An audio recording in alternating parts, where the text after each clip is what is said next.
Live from WFSB, Connecticut's #1 local news, this is Channel 3 Eyewitness News at 7. Good morning, everyone. Thanks for joining us at 7 o'clock in this Wednesday morning. I'm Nicole Nalepa. Let's get to today's top stories. We start you off with the coronavirus. Our state is now at a 3% infection rate. Schools are seeing more cases. In Southington, students at John F. Kennedy Middle School and the high school will learn remotely for the next few days as a result. Channel 3 Eyewitness News reporter Aya Galal tells us what the school district is saying about these latest cases. More coronavirus concerns at Connecticut schools. Timothy Cannellan, superintendent of Southington Public Schools, informing parents of a coronavirus case at the John F. Kennedy Middle School. The superintendent saying about 20 staff members are quarantining and adding that, quote, it will not be possible to open schools safely for in-person instruction since the school will not have enough staff available.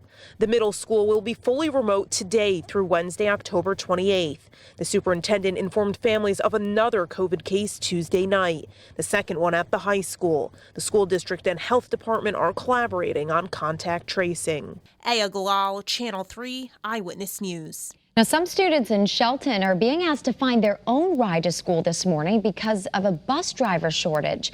The superintendent says 13 drivers were out yesterday because they either called in sick, are under quarantine, or are on leave. It's impacting bus routes for the high school, Perry Hill Elementary School, and Mohegan Elementary School. Well, today is your chance to weigh in. The Public Utilities Regulatory Authority wants to hear from you about how Eversource and United Illuminating responded during Tropical Storm Isaias. If you remember, perhaps you were affected. That storm left hundreds of thousands of people around the state in the dark for days. Channel 3 Eyewitness News reporter Caitlin Nuclo has more now on today's virtual hearing. Among those planning to testify today is Attorney General William Tong. He will urge PURA to direct Eversource and UI to pay customers back for food and medicine that they lost during Tropical Storm Isaias. Right now, PURA is investigating the utility company's response, storm preparation, and management. And the public comments made in the next few days will help the agency make their decisions. Hundreds of thousands of people in Connecticut were without power for days back in August, and the companies came under fire for how long it took to get the power back on.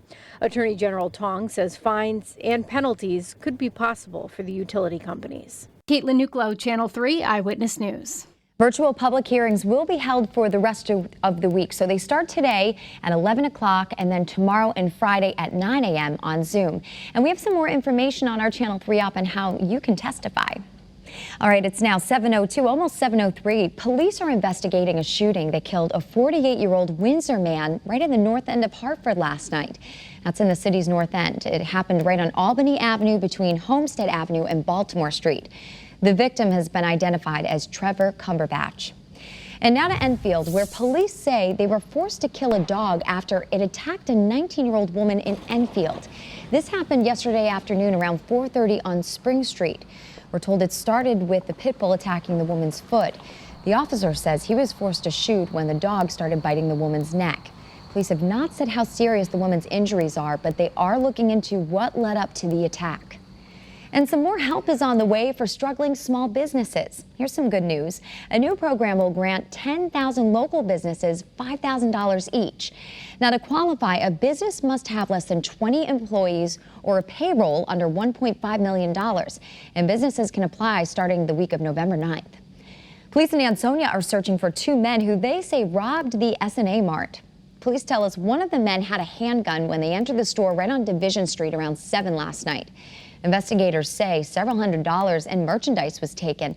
The suspects are described as two black men. One was tall, wearing a blue sweatshirt, and the other was wearing a camouflage sweatshirt. And they were last seen on Wakely Avenue. So if you have any information, make sure to give Ansonia Police a call. Scott? Still plenty of fall foliage to enjoy. Take a look at this photo sent in from Steve Franklin of Bantam, Connecticut. Absolutely gorgeous out there. So I know it's a little dreary out there this morning, and we have a dense fog advisory in effect until 10 o'clock.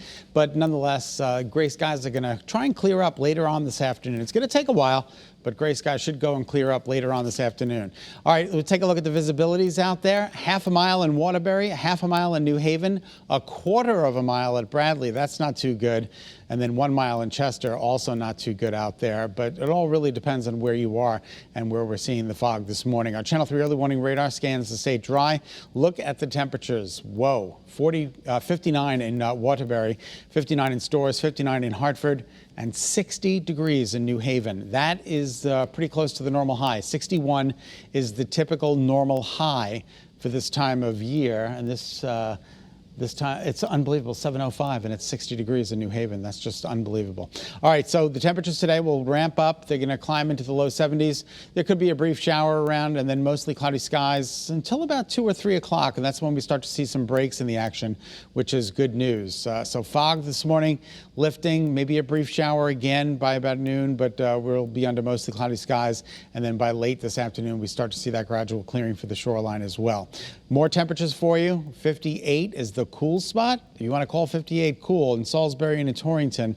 This is really, I mean, if I put this map up and said, here are today's highs, that would be pretty close to normal. So that's what we've got out there for you this morning. The temperatures are up from yesterday, anywhere from 3 to 13 degrees. 3 to 13 degrees warmer than where we were yesterday, and yesterday was a pretty good start. The winds are calm. Here's the fog that I'm talking about. There's the skyline of Hartford. Not too good in Storrs either with that fog out there as well. A little bit better in New Haven. You can make out the green there, which is good news. You can see that fog though in the distance. Satellite and radar confirms we've got a cold front that's bearing down on us. That cold front is going to fizzle. It's not going to bring us any rain, unfortunately. We could use some of that rain, but it's not. It's going to fizzle. So this morning, it's dreary with some areas of fog and spotty showers and drizzle. However, weather conditions will improve as we move through the day today. And here's according to early warning futurecast tomorrow's weather today. You'll notice by about 3, 4, we start to see some breaks in the action. And then tonight, the clouds roll back in with areas of fog.